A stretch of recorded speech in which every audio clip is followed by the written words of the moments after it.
Welcome to Unbound American Stories, where we shine a light on remarkable Americans too often left in the shadows of our history books.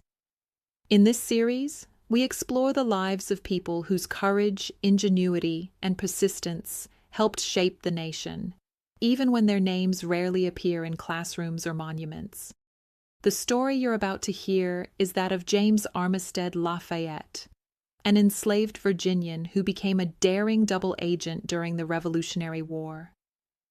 Working under the Marquis de Lafayette, James infiltrated the camps of Benedict Arnold and Lord Cornwallis, quietly carrying intelligence that helped guide American and French strategy and contributed to the decisive victory at Yorktown. After the war, he faced the bitter reality of returning to enslavement, and then fought a second battle, this time through petitions and legislation, to secure his own freedom and build a life as a free farmer. What you'll hear is based on AI-assisted historical research. It's designed as a starting point, a narrative framework and context, not a final authority. If you're doing serious research or preparing work for publication, please go back to peer-reviewed historical and academic sources to confirm details and interpretations.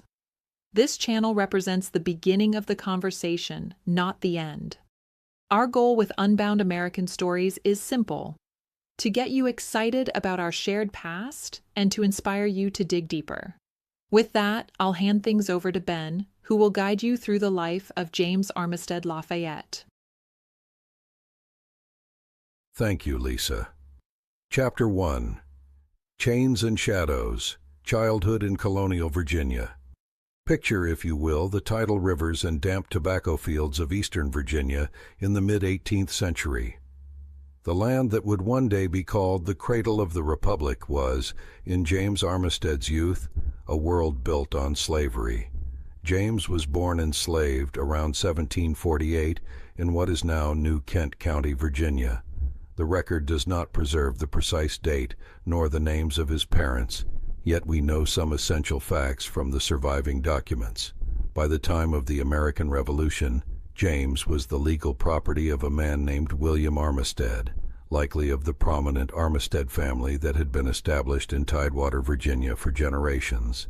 In the legislation and legal records that mention him, James is identified as James Armistead, a slave belonging to William Armistead of the county of New Kent. From this, historians infer that James had spent much, if not all, of his life within that orbit. New Kent County lay between the York and Chickahominy rivers, a region of plantations and middling farms dependent on enslaved labor. Tobacco was the principal cash crop in the 18th century, though grain would grow in importance. Enslaved men, women, and children worked from dawn until dusk in fields and barns, tending tobacco plants, curing leaves in sheds, repairing fences, hauling water and wood. Many also labored as skilled artisans, domestic servants, and carriage drivers. In this world, James came of age. We cannot, and should not, invent specific episodes from his childhood that the evidence does not supply. But we can say, based on a substantial body of scholarship on slavery in colonial Virginia, what his daily life likely resembled. As a boy, James would have been assigned small tasks, running errands, caring for animals, fetching water, under the supervision of older enslaved people and white overseers. As he grew, his responsibilities would have increased. Enslaved people in New Kent and neighboring York and Gloucester counties often worked in task systems or under close daily supervision. Physical punishment, the constant possibility of sale, and the denial of legal personhood were ever-present realities. Yet enslaved communities were not without their own structures of family, culture, and resilience. Virginia's enslaved population by the mid-1700s was increasingly American-born, the children and grandchildren of Africans brought through the transatlantic slave trade. They developed creolized forms of speech, religious practice, and community life. Within such a community, James would have heard stories of Africa, of earlier generations, of resistance and survival. Even if the archive is silent on his kin, it is historically grounded to say he grew up surrounded by other enslaved people who shared knowledge about how to endure. Meanwhile, the political world beyond the plantation was shifting. The 1760s and early 1770s brought rising tension between the British government and its North American colonies. In Williamsburg, just a day's journey away, the House of Burgesses debated taxes and imperial policy. Men like Patrick Henry and Thomas Jefferson sharpened their rhetoric about the rights of Englishmen and the injustice of taxation without representation. How much of this reached James? Enslaved people in Virginia were not insulated from the news. Historians have documented the circulation of information through overseers' conversations, through newspapers read aloud in taverns, and through the talk of white families that enslaved servants overheard. Moreover, enslaved men employed as wagoners, boatmen, or household servants moved between plantations and towns, carrying stories as well as goods. While we have no direct testimony from James on this point, the broader record makes clear that enslaved communities were acutely aware of political developments. In the 1770s, some enslaved Virginians began to interpret colonial disputes in their own terms. When white colonists spoke of liberty and tyranny, enslaved listeners could not miss the irony. Petitions from enslaved people in New England to colonial legislatures explicitly invoked the rhetoric of natural rights. In Virginia, too, enslaved people weighed their options, whether to hope for gradual change, to flee, or to resist in subtler ways. The world James inhabited was thus one of profound contradiction. The colony that proclaimed the equality of men held tens of thousands in bondage. The very men who would soon sign the Declaration of Independence depended on the labor of people like James. And it was within this setting of tobacco fields and political ferment that the boy who would one day help decide the fate of an empire first learned the contours of power and subordination. By the mid-1770s, as the colonies slid toward open conflict, James was roughly in his late 20s, entering the prime of his working life. He would have seen, or at least heard about, the mobilization of Virginia's militia, the drilling of local companies, and the departure of men to fight at Great Bridge and elsewhere. New Kent County contributed soldiers to the Continental effort. Wagons and supplies passed along its roads. War was no longer a distant rumor. For an enslaved man in James's position, war brought both danger and possibility. Campaigns disrupted plantation routines and could bring hunger, violence, or forced relocation. But they also created openings, gaps in oversight, chances to run, new masters who might offer different terms. Some enslaved Virginians would soon make momentous choices in this turbulent landscape.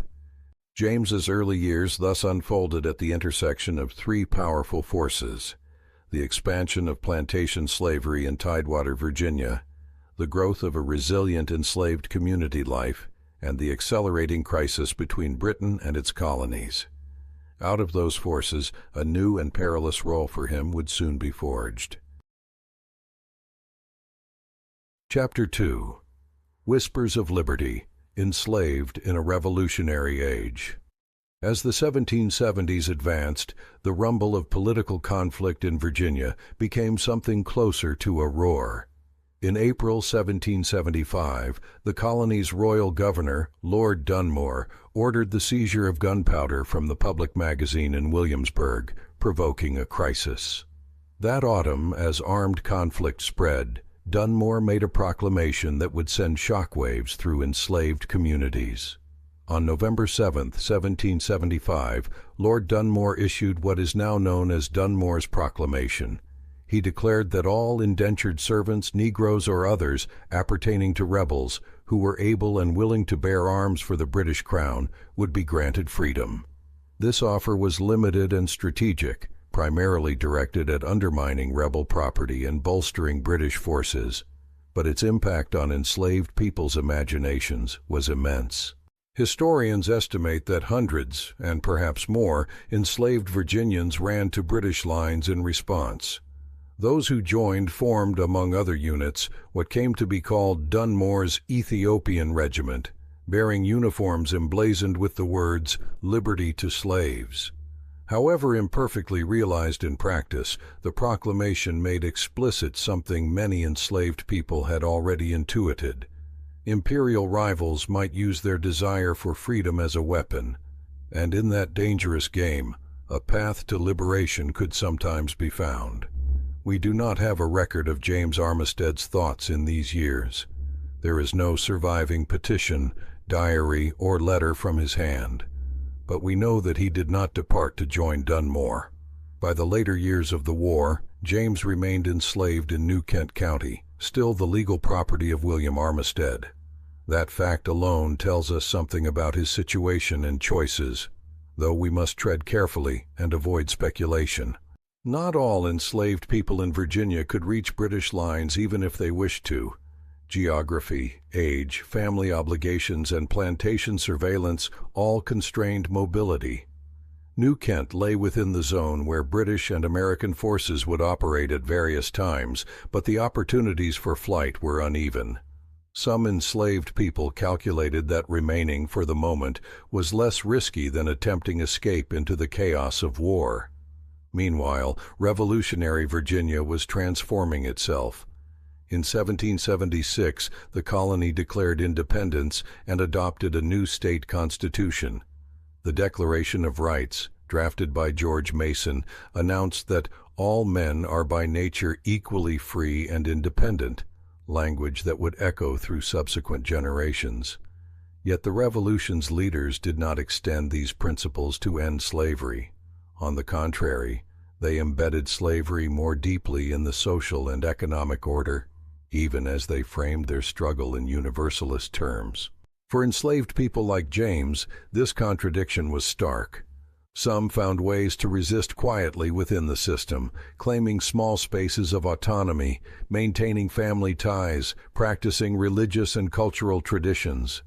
Others seized wartime disruptions to flee to British lines, to urban centers, or to marooned communities in remote areas. Still others served in the American forces, sometimes under promises of emancipation, more often under compulsion. It was in this complex environment that James's owner, William Armistead, became directly involved in the Patriot cause. The surviving sources portray him as a man of means and local standing. During the later phases of the war, particularly in 1781, when the struggle shifted dramatically to Virginia, William Armistead appears in records as a supporter and supplier to American forces operating in the region. It is within this context that James's extraordinary wartime role would emerge. By 1780, the war had moved south. After early campaigns in the north, the British High Command had adopted a southern strategy, hoping to mobilize loyalists in the Carolinas and Georgia, and then roll up the rebellion from south to north. British victories at Charleston in 1780 and Camden later that year alarmed American leaders. The Carolinas became a brutal theater of partisan warfare. In early 1781, British forces shifted their attention to Virginia, seeing it as a vital source of supplies, manpower, and political legitimacy for the rebellion. In January, the notorious turncoat Benedict Arnold, now a British brigadier general, led an expedition that sailed up the James River and raided the region, including Richmond. Virginia's government fled westward. The sense of vulnerability was acute. To coordinate resistance in Virginia, General George Washington sent a young French nobleman who had already distinguished himself earlier in the war, the Marquis de Lafayette. Gilbert Dumotier, Marquis de Lafayette, had first come to America as a teenager in 1777, driven by a combination of idealism, ambition, and a desire to strike a blow against Britain, France's rival. By 1781, he was a seasoned commander and a trusted ally of Washington. Lafayette arrived in Virginia in the spring of 1781 with orders to shadow and harass British forces, to avoid a decisive engagement he could not win, and to gather intelligence on their movements and intentions. His task required mobility, discretion, and reliable information from behind enemy lines. It is in the intersection of Lafayette's needs and William Armistead's local position that James's fateful opportunity arose. Virginia law at the time allowed enslaved men to serve in logistical and, in some cases, military roles with their owners' consent, though emancipation was not automatically granted in return. William Armistead, supporting the revolutionary cause, appears to have permitted James to hire out his labor in service to the American army. In later petitions, James himself would state that he had volunteered his services to the Marquis de Lafayette in 1781, with his owner's permission. The notion of an enslaved man volunteering is paradoxical. He did not control his own body in a legal sense. Yet James's later testimony, accepted by the Virginia legislature, emphasizes that he actively chose to undertake this dangerous role. It suggests that, within the constraints of enslavement, he seized a chance to participate in a larger struggle, perhaps with the hope that such service would one day strengthen his claim to freedom. From Lafayette's perspective, the presence of an enslaved Virginian who knew the region, understood plantation society, and could move among British camps without attracting undue suspicion was an asset of unusual value. From James's perspective, the chance to aid the American cause, and perhaps to improve his personal prospects, even incrementally, must have seemed worth profound risk. The exact moment and manner in which the idea of using James as a double agent arose is not recorded in surviving correspondence. But by the time the British campaign in Virginia was fully underway in 1781, the arrangement was in place. James would go into British lines, present himself as an enslaved man seeking to serve the crown, and then report back secretly to Lafayette. Thus, out of the whispers of liberty and the ruthless calculus of war, a remarkable collaboration began between a young French aristocrat and an enslaved Virginian. The next phase of James's life would take him into the heart of enemy plans, into the camps of the most infamous traitor in American history, and ultimately into the orbit of decisive events at Yorktown. Chapter 3. Volunteering for a Dangerous Cause, Lafayette and the Spy Proposal. By the spring of 1781, Virginia had become the central theater of the American Revolutionary War. British forces under Benedict Arnold, later augmented by commanders like William Phillips and eventually Lord Charles Cornwallis, moved along the rivers and roads, raiding plantations, destroying supplies, and attempting to bring the rebellious state to heel. The American response under Lafayette's command depended heavily on intelligence. Lafayette was in his early 20s, but already understood that in a war of maneuver and limited resources, knowing the enemy's intentions often mattered more than sheer numbers.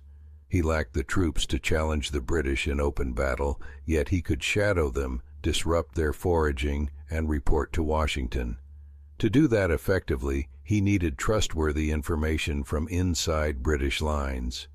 Here, James Armistead enters the documentary record clearly for the first time. In 1784, Lafayette wrote a certificate attesting to James's wartime service.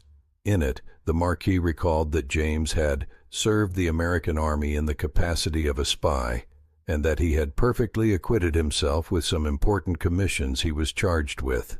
Later, in 1786, James's petition to the Virginia legislature would describe how he had gone into the enemy's camp under Lafayette's direction and returned with valuable intelligence. To reconstruct how this remarkable relationship formed, historians draw on such documents and on the broader patterns of intelligence work in the Revolutionary War. American commanders frequently employed enslaved and free black people as scouts, guides, and informants. Their social position sometimes allowed them to move within British lines under the guise of seeking work or freedom, while also providing them with partial cover from suspicion among British officers unaccustomed to seeing enslaved people as political actors. In or around the early months of 1781, it appears that Lafayette, working with Virginia authorities and local supporters, including William Armistead, arranged for James to enter British service. James would present himself to British commanders as an enslaved man owned by a patriot, claiming to seek protection with the royal forces. This story fit a well-established pattern. Since Dunmore's proclamation in 1775 and subsequent British policies elsewhere, many enslaved people had indeed fled to British lines hoping for emancipation. The plan was fraught with danger. If James's true loyalty were discovered, he could be hanged as a spy or summarily executed by British forces. Even if he survived the war, there was no legal guarantee that his service would earn him freedom. Yet, by his own later account, he chose to go. At this point, Benedict Arnold commanded British forces operating in Virginia. Once hailed as a hero of the American cause, especially for his role in the 1777 Saratoga campaign, Arnold had defected to the British in 1780 after a failed attempt to surrender the American fort at West Point. Now a brigadier general in the British Army, he led raids against his former compatriots, burning supplies and sowing fear. James's initial assignment was to infiltrate Arnold's camp. As an enslaved man arriving from the countryside, he would have been put to work in menial tasks, moving supplies, working as a servant, or assisting with logistics. In such roles, he could observe troop movements, overhear conversations among lower-ranking officers, and gauge the general state of the British force. We must resist the temptation to dramatize this with invented dialogue, but we can, based on analogous cases, describe the environment James entered. British camps in Virginia were crowded spaces, with regular troops, loyalist auxiliaries, sailors, and camp followers. Enslaved people who had fled their American owners also clustered near the British, seeking the promised protection of the crown. Disease and uncertainty were rampant. For someone in James's position, the atmosphere must have been tense but also rich in information. Intelligence in this period did not only consist of secret documents or overheard strategic conferences. It included noticing how many men marched in a column, what kinds of artillery were present, how often supplies arrived by river, and which roads and fords seemed most used. An observant man such as James could encode such details in memory. When he had the chance, he would slip back across the lines to report all he had seen to Lafayette. How those reports were transmitted, the surviving sources do not describe in granular detail. In other theaters of the war, messages from black spies and informants often passed through intermediaries, local white patriots, officers, or civilian contacts, who would then carry the information to the commanding general. Sometimes the spies themselves moved back and forth, pretending to be laborers or runaway slaves when within British lines, then quietly reappearing among American encampments with news. In Lafayette's 1784 certificate, he praised James for intelligences from the enemy's camp of the greatest importance. Later historians, reading this in light of the known movements of British troops at that time, have argued that James provided early warning of British plans, including potential raids and shifts in position. At minimum, his observations helped Lafayette know where Arnold's forces were strongest and where they were vulnerable. Lafayette, for his part, later spoke publicly of James with warmth and respect. When he returned to the United States on his triumphant farewell tour in 1824-1825, he is reported to have recognized James in Richmond and embraced him as an old comrade. This episode, though later in time, suggests that Lafayette did not regard James as a mere disposable asset, but as someone whose contributions he remembered as significant. From the vantage point of 1781, however, all of this lay in an uncertain future. What James knew as he moved within Arnold's camp was that any misstep could be fatal, and that his efforts might or might not be rewarded by the country he was serving. What Lafayette knew was that this enslaved man entrusted with dangerous missions could tip the balance between being surprised by British thrusts and staying one step ahead. Over the course of that spring, as British operations in Virginia expanded, James's mission evolved. According to his later petition, after some time with Arnold, he was sent into the camp of Lord Cornwallis himself. That transfer, from serving a notorious turncoat to observing one of Britain's most senior commanders in North America, marked an escalation in the stakes of his espionage. It also positioned James precariously at the center of events that would decide the fate of the American Revolution. Chapter 4. Into the Lion's Den, Gaining the Trust of Benedict Arnold. When James Armistead crossed into British lines for the first time, he entered a world where identities could be both rigid and strangely fluid. By law and custom, he was an enslaved man. To the British, he could plausibly present himself as someone fleeing rebel masters to seek the king's protection. That story fit a pattern they already knew. Within that space of expectation, he would become a double agent. The specifics of his initial encounter with Benedict Arnold are not preserved in any surviving diary or official report. What we do have are James's later statements and Lafayette's endorsement, both of which confirm that he served as a spy and that he first attached himself to Arnold's command before moving on to Cornwallis. Historians, drawing on analogous cases, can reconstruct the general outlines of how such service functioned. British commanders in Virginia, including Arnold, relied on a mix of regular troops, loyalist units, and laborers drawn from the local population and from those enslaved people who had sought refuge with the Crown. They needed wagon drivers, foragers, cooks, servants, and workers to build fortifications and move supplies. An enslaved man arriving from the countryside and offering his labor at a British camp found in Arnold's force an employer desperate for manpower. In this role, James would have begun by performing ordinary, visible tasks. He might have been assigned to cook fires, to hauling provisions from boats to shore, or to tending animals. In such capacities, he could move among tents and supply depots, listening and observing. Much of the intelligence that mattered in 18th-century warfare was not secret in the modern sense. It was simply information that had to be noticed.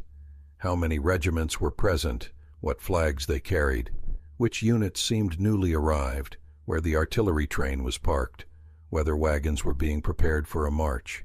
For Arnold and his officers, James's willingness to work and his apparent gratitude for British protection would have made him useful.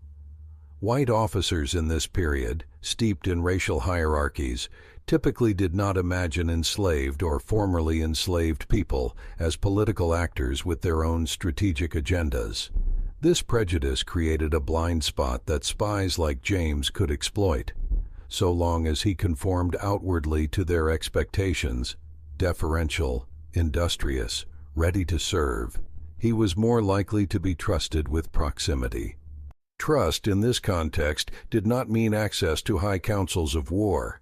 It meant being allowed close enough, frequently enough, to overhear fragments of conversation, to see who came and went from important tents, to note the tempo of orders and the direction of preparations. In an army on the move, even regular soldiers picked up rumors and half-remembered directives. A man in James's position, circulating across different work details, could piece together a more comprehensive picture. The flow of intelligence from Arnold's camp back to Lafayette depended on James's ability to leave British lines periodically or to pass messages through intermediaries. The surviving documents do not specify the exact mechanisms he used. In similar operations elsewhere, black spies often carried verbal reports, encoded in their own memories, rather than written notes that might betray them if searched. They would slip away under the pretense of gathering firewood, delivering goods, or moving between plantations, then quietly seek out American pickets or known Patriot households. Lafayette's 1784 testimonial suggests that James performed some important commissions to Lafayette's perfect satisfaction. That language, though formal, indicates repeated missions, not a single daring foray, but a pattern of infiltration and reporting. Over weeks and months, these missions helped Lafayette anticipate British raids, avoid surprise, and time his own movements to shadow Arnold without being drawn into a disastrous pitched battle. At the same time, British strategy in Virginia evolved. Arnold's early raids gave way to a larger, more complex campaign as additional British commanders arrived. By the spring of 1781, General William Phillips joined Arnold, and soon after, Lord Cornwallis, fresh from campaigns in the Carolinas, brought substantial reinforcements. The British force in Virginia swelled to thousands of men, with a corresponding increase in the need for labor and in the value of an embedded informant. According to James's later petition, it was at this stage that he was employed by the enemy in Cornwallis's camp as well. Whether Arnold himself sent him forward with British forces or whether James moved on his own initiative under Lafayette's orders, the result was the same. He found himself drawn deeper into the British command structure, closer to the center of decision-making. In Arnold's camp, James's loyalty to the American cause had remained a hidden current beneath an outwardly compliant surface. His double life required constant vigilance. Any careless remark, any unguarded expression could have provoked suspicion. The penalty for discovery would almost certainly have been death. Risk was a daily companion. Yet by successfully maintaining his pose, by being to all appearances a reliable servant of the British, James built a record of trustworthiness in the eyes of one of the Revolution's most infamous figures. That record and reputation would smooth his transition into Cornwallis's service and enable him to operate within an even more consequential arena of war. Chapter 5. Deceiving a General, James and Lord Cornwallis. Lord Charles Cornwallis was no provincial officer. By the time he reached Virginia in 1781, he was among Britain's most experienced commanders in North America, having fought at Brandywine, commanded in the South, and won major victories at Charleston and Camden. His arrival signaled that London regarded the Virginia theater as strategically vital. To operate effectively in this new environment, Cornwallis needed reliable information about the rebels' strength and intentions. He also needed a labor force to move and supply his troops. Into this apparatus stepped James Armistead, already battle-tested in Arnold's service as an apparently loyal worker, but in reality a committed agent for Lafayette. James later recounted that he was taken into the service of Cornwallis, where he acted both as a servant and, at times, as a courier, roles that placed him in and around the general's encampments. Given the racial and social hierarchies of the time, Cornwallis and his senior staff would have seen James, first and foremost, as an enslaved man seeking the relative safety of British lines. That assumption formed the foundation of James's cover. In Cornwallis's camp, the intelligence James could gather was of an even higher order than what he had accessed under Arnold. Here were the headquarters where plans were drawn up for marches, fortifications, and coordination with the Royal Navy. Sensitive information still circulated largely through spoken orders and physical dispatches carried by aides de camp. But the rhythms of a headquarters were observable. When messengers arrived, how often officers gathered for councils, which directions columns set out toward, and whether engineers spent their time strengthening defenses or preparing to shift positions. James's value, however, went beyond mere observation. Lafayette's endorsement and later accounts suggest he functioned as a true double agent. That is, he not only brought intelligence about British plans back to the Americans, but also fed misleading information to Cornwallis about American capabilities. Double agents in the Revolutionary War often operated by carrying messages between lines, ostensibly for one side, while covertly aligned with the other. In James's case, being known in Cornwallis's camp as someone who could move between British and American-held territories, perhaps under the pretext of foraging, working, or delivering messages on behalf of British officers, allowed him to be used by the British as a courier. Cornwallis's staff, intent on gaining intelligence about Lafayette's force, would have encouraged such missions. They would ask James what he had seen, whom he had encountered, how many men Lafayette seemed to have at his disposal. When questioned, James would downplay American strength. According to Lafayette's later testimonial, James often did actually deceive the enemy by false information. That phrase, actually deceive, underscores that James did not merely withhold facts. He actively misled Cornwallis. He carried back to the British, as if they were accurate, reports that Lafayette had crafted to exaggerate or distort the disposition of American and French forces.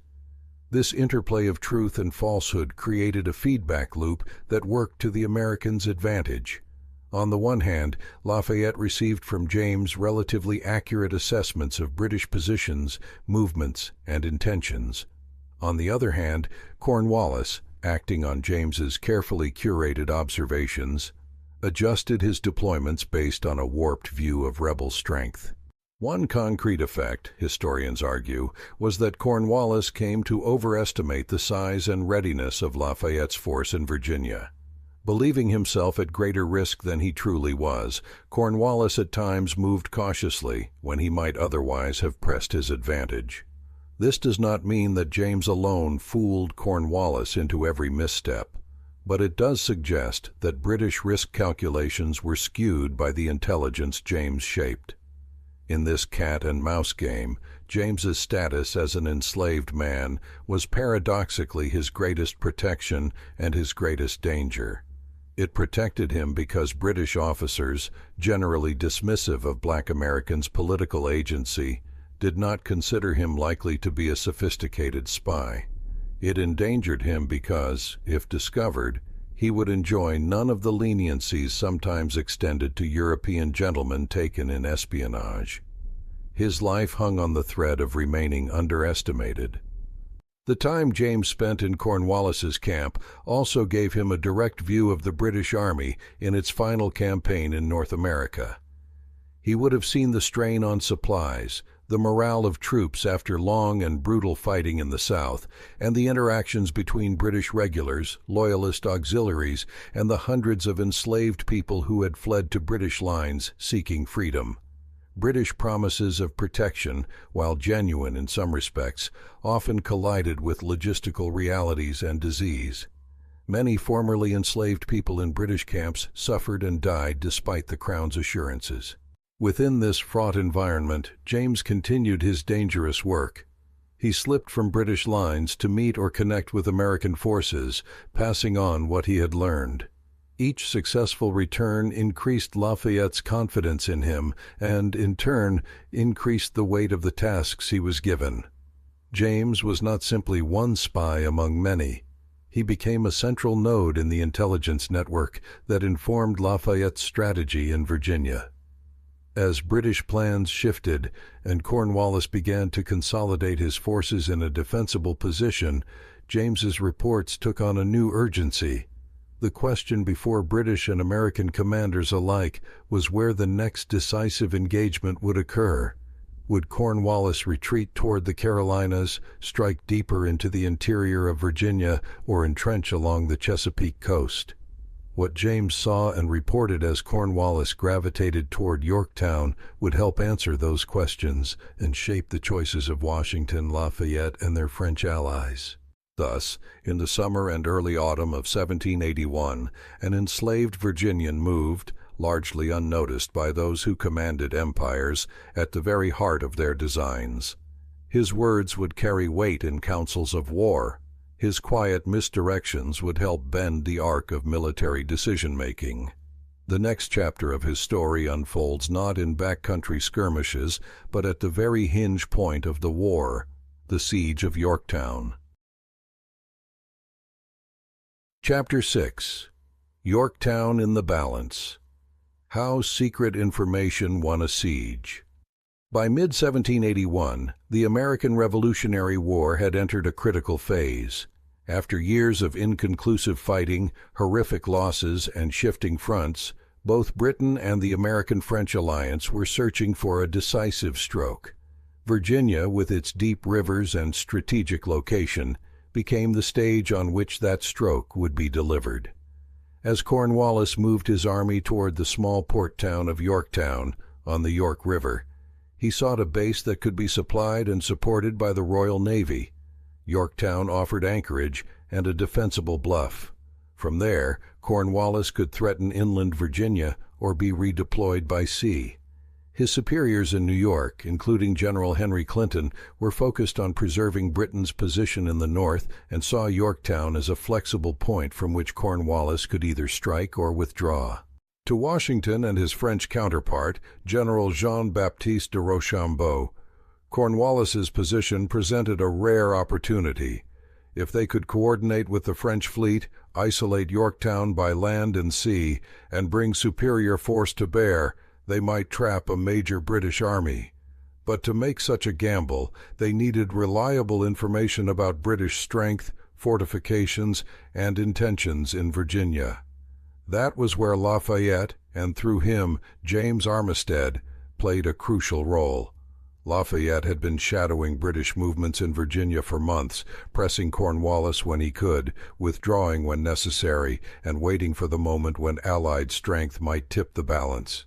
Throughout, James brought him reports from inside British lines.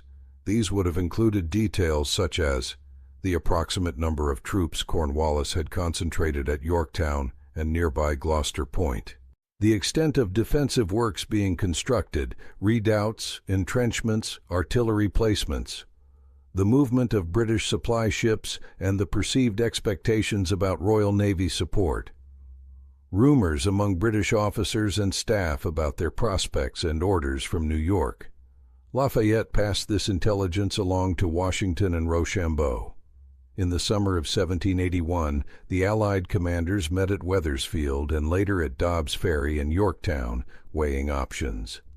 Washington, long eager to strike at New York itself, wrestled with the notion of abandoning that goal in favor of a Southern campaign. It was the combination of French naval willingness to move to the Chesapeake and solid intelligence about Cornwallis's vulnerable position that persuaded him. Historians agree that domestic intelligence from Virginia, including that carried by James, assured Washington that Cornwallis was not poised to slip away easily, and that a strong Allied thrust could, if well timed, trap him. Meanwhile, the French admiral, the Comte de Grasse, brought his fleet into the Chesapeake, defeated a British naval force at the Battle of the Virginia Capes in early September 1781, and established naval superiority in the region. As Washington and Rochambeau marched their armies south from New York and Rhode Island in a rapid, carefully concealed movement, Lafayette and his largely American force in Virginia had to maintain pressure without provoking a disastrous engagement. James, still in or near British lines, continued to funnel information that helped Lafayette calibrate his actions. At the same time, he fed Cornwallis misleading news about American intentions and numbers, encouraging the belief that no overwhelming Allied force was closing in. By late September 1781, the trap closed. Washington, Rochambeau, and Lafayette converged on the Yorktown Peninsula with a combined Franco-American army of roughly 16,000 men, facing about 8,000 British and German troops under Cornwallis. De Grasse's fleet blocked escape or reinforcement by sea. Yorktown and Gloucester Point became effectively an island of British power in a hostile sea of Allied strength. For James, the siege of Yorktown likely meant a shift from deep-cover espionage to more constrained movement. As lines tightened and bombardments began, moving between camps became more hazardous. Yet his prior work had already shaped the campaign. Allied commanders knew where British fortifications were strongest and where their own assaults might succeed. The siege unfolded over several weeks. Allied forces dug parallel trenches, brought up heavy artillery, and subjected British works to increasingly intense bombardment. The famous nighttime assault on Redoubts 9 and 10 on October 14th, led in part by Lafayette on the American side and by Baron de Viomenil on the French, broke key points in Cornwallis's outer defenses. Within days, facing untenable positions, mounting casualties, and no hope of relief, Cornwallis opened surrender negotiations. On October 19, 1781, British forces marched out to lay down their arms. A British band is said to have played a popular tune of the day, "The World Turned Upside Down." Whether or not that specific detail is literally true, the sentiment captured the moment. For the American cause, Yorktown was not the formal end of the war. Fighting and diplomacy would continue until the Treaty of Paris in 1783. But it was the decisive blow that made eventual British recognition of American independence highly likely. Where was James on that day? The surviving documentation does not place him in a specific spot on the field or in the ceremonial lines of surrender. He was an enslaved man whose actions, though profoundly consequential, did not grant him a place in the official pageantry of victory. Yet his contributions were known to those who mattered. Lafayette understood, and would later attest, that James's intelligence had been of the utmost advantage in the Virginia campaign. It is important from a historian's standpoint not to overclaim. James was one element in a complex web of military, diplomatic, and logistical factors that produced Yorktown. French naval power, American resilience, British political miscalculations, and global strategic considerations all played crucial roles. But within that web, the flow of accurate and deceptive information, much of it carried by James at extraordinary personal risk, helped shape the choices that brought the war to this turning point. Yorktown's guns eventually fell silent. Prisoners were marched away. Officers drafted reports that would cross the Atlantic. Diplomats began considering the outlines of peace. For white American leaders, the surrender affirmed a narrative of liberty triumphant. For an enslaved man like James, the moment was more ambiguous. He had helped secure independence for a new nation, but that nation did not automatically recognize his claim to independence from bondage. In the months and years immediately following Yorktown, James would discover how limited the Revolution's promises were for people in his position, and how much additional struggle would be required to convert wartime service into personal freedom. The next phase of his life would unfold not on battlefields, but in petition halls and legislative chambers, where his fate would be debated and, at last, altered. Chapter 7.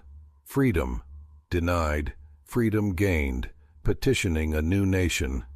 The thunder of guns at Yorktown faded, but for James Armistead, another quieter struggle had only just begun. The war's apparent end did not bring an end to his bondage. Instead, it highlighted a stark contradiction.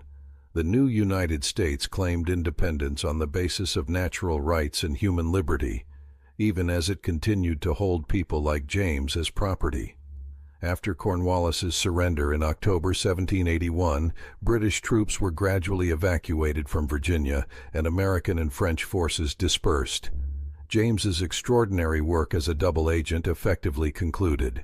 He returned to New Kent County and to the legal ownership of William Armistead. In the eyes of Virginia law, his wartime service had not altered his status. He remained an enslaved man. Over the next several years, James worked within a legal and political framework that was, at best, ambivalent about rewarding enslaved people for military service. During the war, some states, including Virginia, had passed measures allowing enslaved men to earn their freedom by enlisting as soldiers, particularly in the latter years, when manpower was scarce. But James had not been a regular enlisted soldier in the Continental Line. He had served as a spy and laborer, roles recognized informally by officers but not neatly covered by existing statutes. In 1782, the Virginia legislature passed a manumission law that made it significantly easier for individual slave owners to free enslaved people by will or deed without special legislative action. This law led to a noticeable increase in manumissions over the following decades. Yet it did not require owners to free those who had rendered military service, nor did it compensate them for doing so. Emancipation remained, in most cases, a matter of private choice. For James, this legal landscape meant that his freedom could not be presumed. William Armistead, as far as surviving records show, did not immediately manumit him after the war. Instead, James continued to live and labor in New Kent County. The precise nature of his relationship with William in these years is not documented, and we must avoid imagining scenes we cannot prove. What we can say is that James's predicament was not unique. Many enslaved people who had contributed to the Patriot cause found themselves back on plantations. Their sacrifices acknowledged in words, if at all, but not translated into liberty. By the mid-1780s, however, James took matters into his own hands, within the limited avenues available to him. In 1786, he petitioned the Virginia General Assembly for his freedom. This petition, preserved in the legislative archives, is one of the most important primary sources for his life. In it, James described how, with his master's permission, he had volunteered his services to the Marquis de Lafayette during the late war. He recounted how he had gone into the enemy's camp within the British lines, posed as a servant, and brought back intelligence of great value. He emphasized that he had repeatedly risked his life, that he had been sent not only into Arnold's camp, but also into Cornwallis's, and that he had faithfully performed every service he was charged with. The petition asked the legislature to grant him freedom in recognition of that faithful and meritorious service. Key to the petition's power was the support it received from Lafayette himself. In November 1784, while in Richmond, Lafayette had written a testimonial on James's behalf. The document, addressed "To whom it may concern," stated that James had performed essential services to me while I had the honor of commanding in this state, acting with great intelligence and fidelity. Lafayette affirmed that he particularly recommended him to the favor of the state, whose liberties he has contributed to establish. This endorsement from a widely admired foreign hero of the Revolution carried weight. Lafayette was, by the 1780s, a transatlantic symbol of Republican virtue, a French aristocrat who had embraced American liberty. His word on James's character and contributions provided white legislators with a form of reassurance that they often demanded when considering exceptions to the entrenched institution of slavery. Despite this powerful backing, James's initial petition in 1786 did not immediately win approval. The Assembly was cautious in creating precedents that might encourage broad claims to emancipation based on military service. Some legislators may also have been concerned about compensating slaveholders, who argued that freeing enslaved people who had served would impose a financial loss on them. Eventually, in 1787, the Virginia General Assembly passed a specific act in James's case. The law, an individualized piece of legislation rather than a general measure, authorized his manumission and granted compensation to his owner. It recognized that James had done essential service to the American cause, particularly by frequently and unreservedly communicating to the commanders of the American Army intelligence obtained within the British lines. For this, the Assembly authorized a payment of $250 to William Armistead as compensation for the loss of his property, and it declared that James was henceforth free. With the stroke of a legislative pen, years after the guns had fallen silent at Yorktown, James finally secured legally recognized independence. It is worth pausing over how hard won that liberty was. He had not been automatically freed at the war's end, nor by general statute.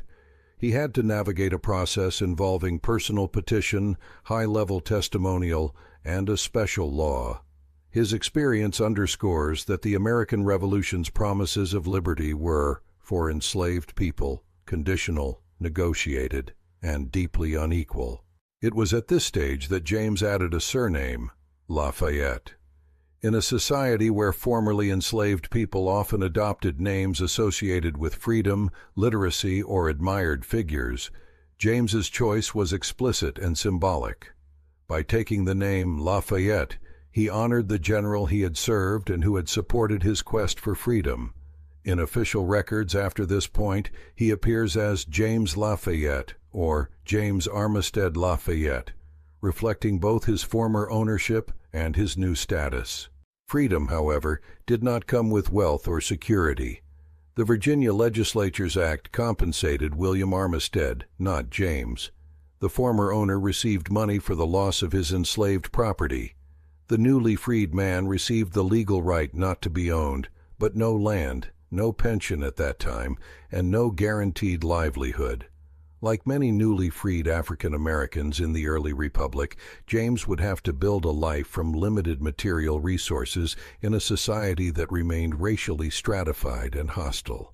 Still, the significance of what he had achieved cannot be overstated. In a legal system stacked against him, James had leveraged his wartime contributions, the personal regard of a celebrated general, and the rhetoric of revolutionary gratitude to secure individual emancipation. His case illuminated an uncomfortable truth before the lawmakers of Virginia, that enslaved people had helped win the freedoms they themselves were denied. The petition that freed him stands as a rare document in which the voice of an enslaved man, filtered through formal legal language, nonetheless emerges with clarity. He did not ask for charity, he claimed a reward proportionate to services rendered in a national cause. The Assembly's eventual assent marked a small but meaningful acknowledgement that those services mattered.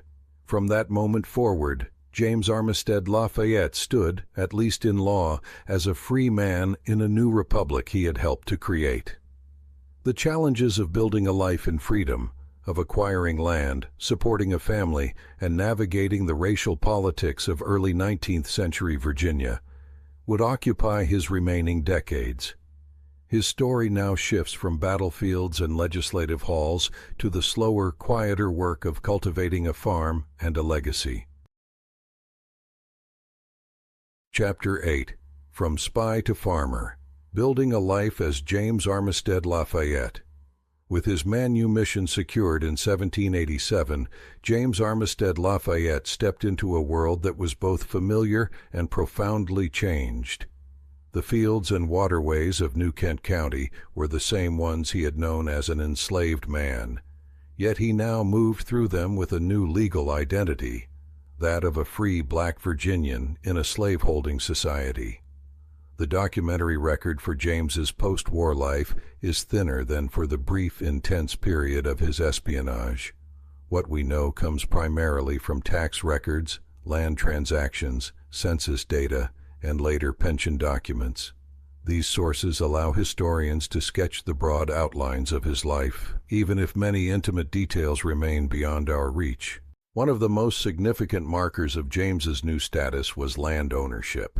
In the decades following his emancipation, he acquired property in New Kent County. Tax lists from the early 19th century show James Lafayette as the owner of a modest but real holding, tens of acres rather than hundreds, but enough to support a small farm. Land ownership carried substantial meaning. It was both an economic resource and a symbol of independence in a culture that equated property with citizenship and respectability. As a farmer, James likely grew staple crops suited to the region: corn, wheat, and perhaps tobacco in smaller quantities than the great plantations. He would have needed to rotate fields, maintain fences, and manage labor. Much of that labor would have been his own and that of his family. There is no evidence that James became a slaveholder himself, a path some free black property owners in the Upper South did take. Instead, references to his household suggest a family-centered operation. James married, though the record does not clearly preserve his wife's name, and he raised children. Later pension records mention that he had a numerous family dependent on him in his old age. This language reflects both the size of his household and the economic challenges they faced. Supporting several dependents on a small farm in early 19th century Virginia required constant effort and frugality. The social world of free black farmers in this era was complex. On the one hand, James had advantages not shared by all: local recognition for his wartime service, the personal association with Lafayette, and the limited but concrete status of land ownership. On the other hand, he lived in a state that, especially after the 1790s, increasingly restricted the rights and movements of free black people. Virginia's legislature worried about the example free African Americans might set for the enslaved majority, passed laws limiting their opportunities.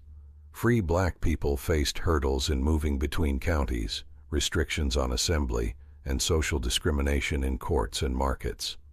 While James's reputation may have softened some barriers at the local level, he could not altogether escape the racial hierarchies of his time.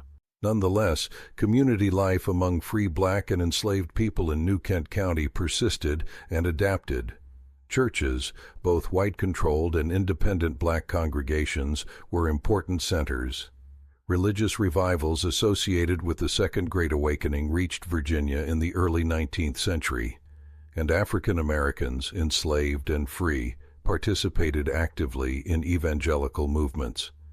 While we lack direct evidence of James's denominational affiliation, it is reasonable, based on broader patterns, to suppose that faith and communal worship were part of his world.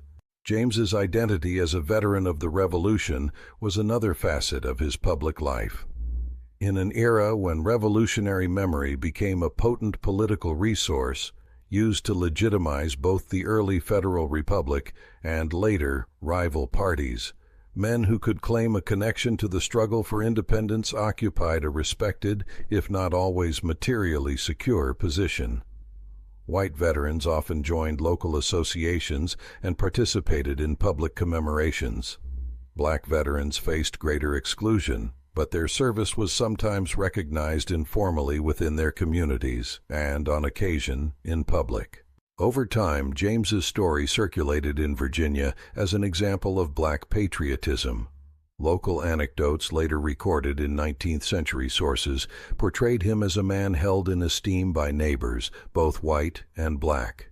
Some accounts describe visitors coming to hear him speak about the war, particularly about his time with Lafayette. While such later reminiscences must be read cautiously, they can romanticize or reshape memories. They do indicate that his role did not vanish entirely from contemporaries' awareness. Economically, however, James remained vulnerable. Farming on a small scale in a region dominated by larger plantations meant coping with fluctuating crop prices, periodic droughts or floods, and the challenges of aging.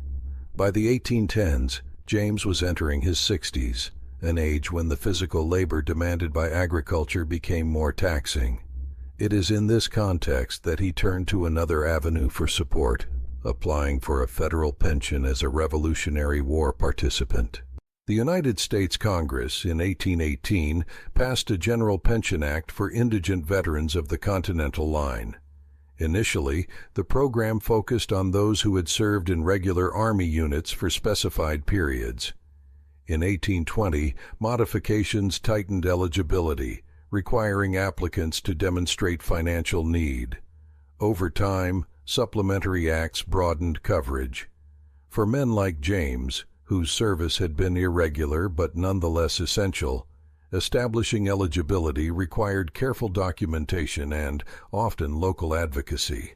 James's later pension application, which we will consider more closely in the next chapter, reveals both his material difficulties and the persistence of his claim that his wartime effort merited national recognition. By then, decades had passed since Yorktown. New generations had grown up with the Revolution as a story rather than a lived experience. Yet James still carried the memory of those dangerous missions and depended increasingly on the young republic's willingness to honor them. On his farm in New Kent, meanwhile, daily life continued. Seasons turned, children grew and perhaps married and moved to their own households. The young nation expanded westward, fought new wars, and argued bitterly over slavery and federal power. James, who had helped secure independence in the 1780s, now watched a very different America take shape in the early 19th century, one in which slavery was both more deeply entrenched in the South and more fiercely criticized in some northern circles. In that evolving world, his own life story, enslavement, espionage, manumission, and hard-won respectability as a farmer, stood as a living rebuke to simplistic narratives about who had fought for liberty and who had been denied it. The remaining years of his life would see both continued struggle for economic security and a final poignant moment of public recognition when the old general whose name he had taken returned to American soil. Chapter 9. An old soldier remembered pensions, poverty, and public memory. By the second decade of the 19th century, the generation that had fought the American Revolution was visibly aging. Many veterans, white and black, lived in modest circumstances, their wartime sacrifices only patchily repaid by the new nation. James Armistead Lafayette was among them. On his farm in New Kent County, James had built a life as a free black landowner. But the work was hard and the margins thin. As he moved into his 60s and 70s, the physical demands of farming bore heavily on him. Supporting a numerous family, as later documents would note, became increasingly difficult. The United States Congress, aware of the widespread poverty among Revolutionary veterans, had begun to respond with pension legislation. James would eventually use this mechanism to seek some measure of economic security in his old age. The federal pension program evolved in stages. Congress's Act of 1818 provided pensions to indigent Continental Army veterans who could show long-term service. Subsequent modifications in 1820 imposed means tests, requiring applicants to demonstrate financial need by submitting detailed inventories of their property. Later acts, including one in 1832, broadened eligibility further, though James would not live long enough to benefit from the last of these changes. The core idea, however, was clear. The federal government now assumed some responsibility for supporting those who had fought for independence. For James, whose role had been as a spy and laborer rather than a formally enlisted soldier, the challenge was to persuade authorities that his service fell within the spirit of the pension laws. Surviving pension records from Virginia show that he did, in time, apply, emphasizing both his wartime contributions and his present need. In these applications and supporting documents, the core features of his story, service under Lafayette, espionage within British lines, and the 1787 Legislative Act that had freed him, were reiterated. The exact wording of James's pension application has not survived in as much detail as his earlier manumission petition, but later references confirm that he was ultimately placed on the pension roll. A report from the early 1820s lists James Lafayette, described as a black man and a resident of New Kent County, as receiving a pension for Revolutionary service. The amount was modest, insufficient to lift him into comfort, but significant for a small farmer on the edge of subsistence. It represented at last a direct financial acknowledgment by the national government of what he had done decades earlier. Even as he navigated the pension process, James's public identity as a revolutionary figure acquired a new dimension. The 1820s were a period of heightened interest in the founding generation. Political leaders invoked revolutionary memory in debates over policy, and ordinary Americans flocked to ceremonies that honored surviving veterans. No event symbolized this renewed fascination more powerfully than the Marquis de Lafayette's farewell tour of the United States in 1824-1825. Invited by Congress and enthusiastically welcomed by the public, Lafayette returned to the country he had helped liberate more than 40 years earlier. He traveled through all 24 states then in the Union, greeted by parades, speeches, and emotional reunions with old comrades in arms. Newspapers breathlessly covered his movements, and crowds turned out in the thousands to see him. When Lafayette's tour brought him to Virginia, it also brought him back into contact with James. One of the most frequently cited episodes in James's later legend occurred during Lafayette's visit to Richmond in 1824. According to accounts published in the 19th century, James traveled from New Kent to the capital to see his former commander. Standing among the throng, he was reportedly recognized by Lafayette, who embraced him and called him by name. The tale, repeated in various forms, describes an emotional reunion. Lafayette, asked to identify the man he was greeting so warmly, is said to have introduced James to bystanders as the spy whose services had been essential in Virginia. Some later versions even suggest that Lafayette invited James onto the reviewing stand or carriage. While the exact details of the encounter are filtered through decades of recollection and must be treated with caution, there is no doubt that Lafayette knew of James's presence in the crowd and that the connection between the two men was publicly remarked upon. This moment, however embellished in memory, is significant for several reasons. It dramatized the crossing of social boundaries. A French nobleman, celebrated by American elites, publicly acknowledging an elderly black farmer as a comrade in arms. It also compressed into a single gesture the longer history of their relationship. The perilous collaboration in 1781, the testimonial Lafayette had written for James's manumission, and now the symbolic reunion of general and spy on more equal, if still uneven, footing. For James, the encounter must have carried deep personal meaning. The name he had taken, Lafayette, was now reaffirmed in public by the man who had inspired it. In the eyes of many who witnessed or heard about the event, James's status as a patriotic figure was strengthened. Stories circulated locally about Lafayette's slave who became a hero, an imperfect but telling phrase that both acknowledged his contributions and underscored the persistence of racialized language. The broader public memory of the Revolution, however, remained highly selective. While white veterans were often celebrated and commemorated, black participants in the war, whether free or enslaved, frequently slipped into the margins of written history. James's case was unusual in that his name appeared in legislative acts, pension lists, and newspaper anecdotes. Even so, he did not become a widely known national figure. In his remaining years, James continued to live on his New Kent farm, drawing his pension and supporting his family as best he could. Contemporary observers described him as poor but respectable, a man whose revolutionary service was known in the county. His life intersected quietly with the rising and falling tides of early 19th century America. He saw the young republic he had helped establish embroiled in new conflicts, including the War of 1812 and fierce political battles over banking, tariffs, and Western expansion. He also witnessed, from a vantage point shaped by his own past, the deepening contradictions of a nation that proclaimed liberty while expanding slavery. By the 1820s, the internal slave trade was carrying tens of thousands of enslaved people from the Upper South to the burgeoning cotton plantations of the Deep South. Virginia, including counties not far from James's farm, became a major exporter of enslaved labor. In this environment, a free black revolutionary veteran lived uneasily alongside a growing tide of human bondage and commodification.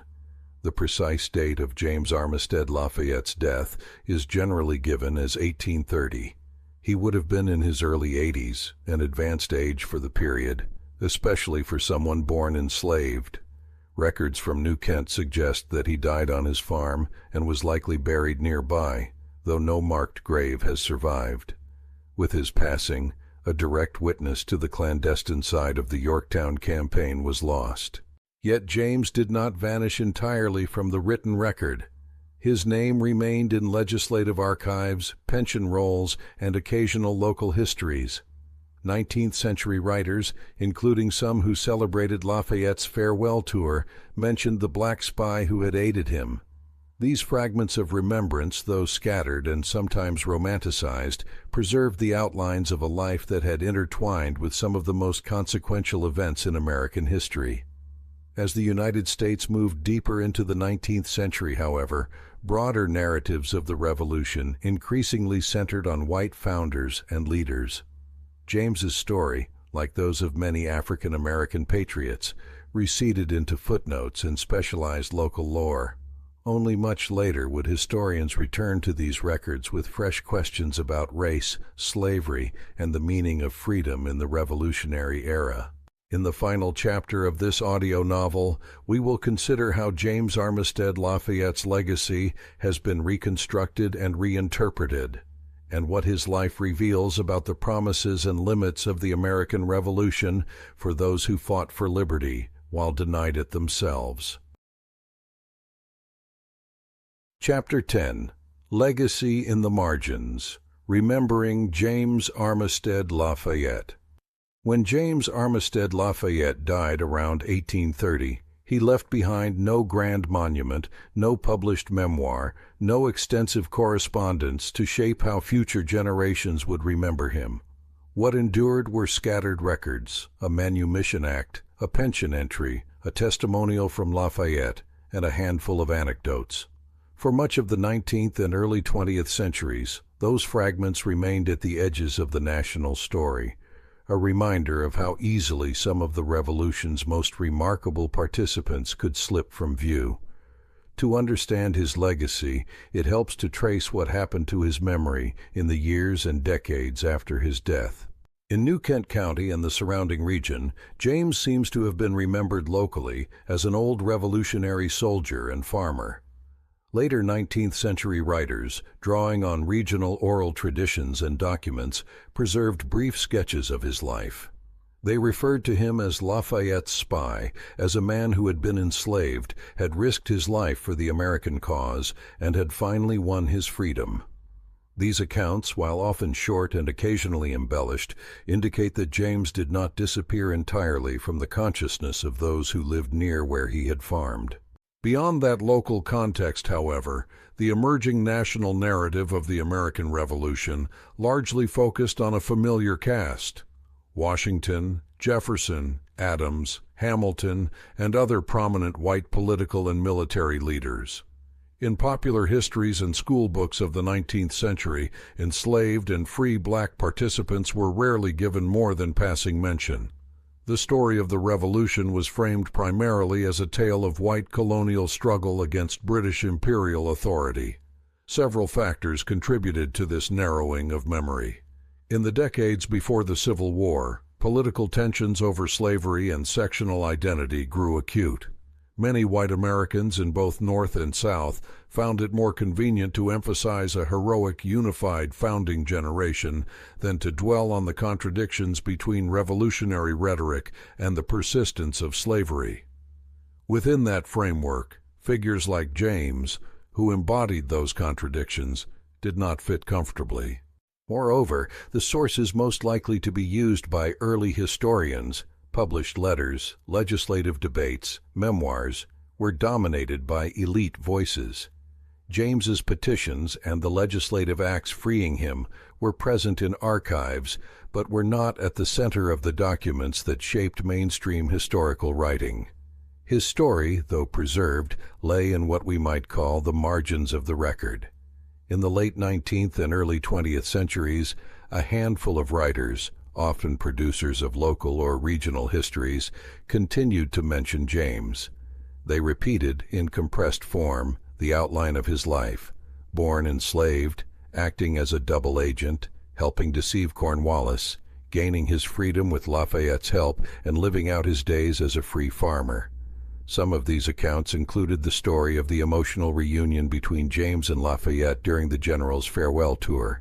These retellings kept his name alive, but they did not yet prompt a thorough reassessment of his significance. It was only in the later 20th century, as historians increasingly turned their attention to African American experiences and the history of slavery, that James Armistead Lafayette's life began to receive sustained scholarly attention. The Civil Rights Movement, the growth of African American studies, and a broader historiographical shift toward history from below all contributed to renewed interest in figures who had previously appeared only in footnotes. Researchers revisited Virginia's legislative archives, pension rolls, and local records. In doing so, they brought James's petitions and the 1787 Manumission Act into sharper focus. They read Lafayette's testimonial in context, alongside other evidence of black espionage and military service during the Revolution. They asked questions that earlier historians had rarely posed. How did enslaved people interpret the promises of the Revolution? In what ways did they act as political and military agents in their own right? What did their experiences reveal about the limits and possibilities of American liberty? Within this new framework, James's story emerged not as an isolated curiosity, but as a powerful case study. He illustrated how enslaved people could and did take calculated risks to influence the outcome of the war, even when legal reward was uncertain. His petition showed an enslaved man using the language of faithful and meritorious service to claim a share in the Republic's gratitude. His very name, Armistead Lafayette, captured the tangled relationships between slavery, patronage, and personal agency in the Revolutionary era. Public history sites and educational materials followed. Museums and historic organizations in Virginia, especially those interpreting the Yorktown campaign and the broader revolutionary story, began to incorporate James into their presentations. Exhibits on espionage in the Revolution often highlight him alongside other intelligence figures, emphasizing that the defeat of Cornwallis owed something not only to generals and admirals, but also to an enslaved spy whose work operated largely unseen. In classrooms and curriculum guides, James now appears more frequently as an example of African American contributions to the revolutionary cause. Teachers use his story to challenge students' assumptions about who fought for independence and why. They also use it to explore the uncomfortable reality that many who risked their lives for American liberty had to fight again, afterward, simply to be recognized as free. Monuments and memorials have slowly begun to reflect this broader understanding. While James does not yet have the level of commemoration accorded to the most famous founders, he has been honored in plaques, local markers, and interpretive programs. In some spaces, his image and name now appear in portraits, sculptures, or dramatizations that seek to humanize and center his experience. At the same time, historians have been careful to balance celebration with critical inquiry. They emphasize that, impressive as his contributions were, James's life also underscores the structural limits of the Revolution. The same Virginia legislature that eventually freed him continued to defend and expand slavery for tens of thousands of others. The pension he received in old age, though meaningful, did not erase decades of hardship under a system that had profited from his unfree labor. In that sense, James's legacy is double-edged.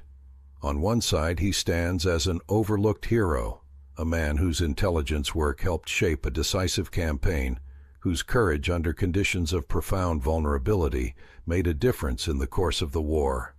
On the other side, his struggle for recognition and freedom reveals how bounded the Revolution's radicalism often was when it came to black lives. For modern readers and listeners, his story invites several reflections. First, it complicates the idea of the Revolution as a straightforward fight between oppressed colonists and a distant monarchy. James's life reminds us that there were multiple revolutions happening at once. A political revolution for colonial independence and, within and against it, countless personal struggles by enslaved people to secure their own liberation. Second, it challenges us to think critically about historical memory. For generations, the fact that an enslaved spy played a key role in deceiving Cornwallis was known in some circles, but did not become a central part of the national narrative. The reasons for that omission, racism, archival bias, and a preference for certain kinds of protagonists, are not accidental. Recovering James's story is part of a broader effort to build a more complete and honest account of the nation's origins. Third, it underscores the agency of enslaved people. James was not simply a passive beneficiary of Lafayette's goodwill. He volunteered for immensely dangerous service, navigated enemy camps with skill, chose to petition for his emancipation, and continued to assert his status as a veteran in later life. His choices were constrained by slavery, but not wholly defined by it. Finally, his story reveals something about the meaning of patriotism. For James, loyalty to the American cause did not automatically translate into loyalty to all of American society's institutions. He had every reason to view those institutions with skepticism. Yet he committed himself to tasks that would help secure independence, and then used the language of that independence to press his own claim to freedom. His patriotism was neither simple nor uncritical. It was grounded in a belief that his own fight for liberty could be intertwined, however uneasily, with the broader struggle of the colonies. Today, when we speak of the American Revolution as a complex, contested process rather than a tidy founding legend, James Armistead Lafayette belongs at the center of the conversation. He forces us to look beyond marble statues and formal portraits, to consider the less visible people whose risks and sacrifices shaped events on and off the battlefield. He was born a slave in colonial Virginia, in a world that treated him as property. He walked into the camps of Benedict Arnold and Lord Cornwallis as a man outwardly conforming to that role, yet inwardly committed to subverting the power that sustained it. He helped guide generals' decisions with information gathered at the risk of his life. After the war, he navigated the cautious sympathies of the powerful to win his own legal freedom. He lived, worked, aged, and died in a country that he had helped to create and that still withheld full equality from him and his descendants. To remember James Armistead Lafayette, then, is not only to honor a daring spy and a steadfast farmer. It is to confront, with clear eyes, what the American Revolution did and did not accomplish, and to recognize in his story both the extraordinary resilience of those who sought freedom within its constraints and the unfinished work of living up to its most expansive ideals. Thank you, Ben. You've just heard the story of James Armistead Lafayette, a man born enslaved in colonial Virginia who risked everything as a double agent in British camps, helped shape the intelligence that led to Yorktown, then fought a long legal and political battle to claim his own freedom. We followed him from the tobacco fields of New Kent County, through the hidden war of spies and couriers, into life as a free farmer, an aging veteran on a modest pension, and finally into the uneven ways his legacy has been remembered. If this journey has sparked your curiosity, remember, this AI-generated narrative is only a starting point. The deeper story lives in archives, scholarship, and ongoing debate. If you'd like to hear more Unbound American Stories, please like this video and subscribe to the channel. Your support helps us bring more overlooked voices from America's past into the conversation.